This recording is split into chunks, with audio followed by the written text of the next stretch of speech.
When we look at this whole idea of freedom of religion and then the mixed message that comes out with separation of church and state, my understanding back when we founded this nation, the several states were developed as religious enclaves, if you will, of differing viewpoints. How do you see the reality of our nation being a Christian nation, founded on Christian principles, and the push now that we can't even have any Christian debate or any Christian conversation? How do you see that? What's important to comment on that in your mind? Well, the wonderful thing that our founders did was they wanted to establish your rights to live your faith and speak your faith however you wanted to, and whether it was the Christian faith or some other faith. And that's one of our basic freedoms that we have in this country, the freedom of religion. And but I think also we have to realize that we started as a Christian nation. That is our heritage. That's who we are.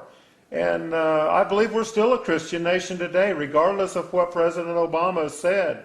He said we're no longer a Christian nation. I disagree. We are still a Christian nation.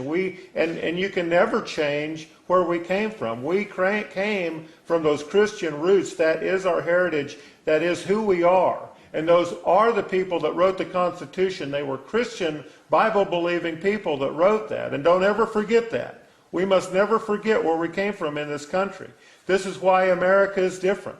Because this is really the only country on the face of the earth that has ever stepped up and guaranteed those rights and recognized that they come to us from God, and our Constitution guarantees those rights. We're the only country to ever really get the grasp of that and do that. And that came from Christian men. Now those same Christian men didn't want to control and have a government establish religion and control religion. So they were very careful in how they worded the Constitution to maintain our freedoms. But, we have this freedom to express ourselves in our faith wherever we're at. Wherever we're at. We have that freedom of speech and freedom of religion. The Constitution talks about they shall pass no law against your religion. No tax law, no law against who you are and what you believe. I mean, and I think we have to get a handle on that. We see the 501c3 thing that's affected our churches. I spoke the other day about that.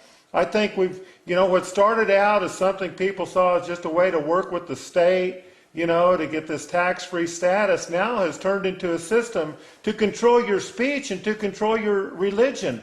Our founders were Christian men and women, and many of the opposition in the revolution started in the churches.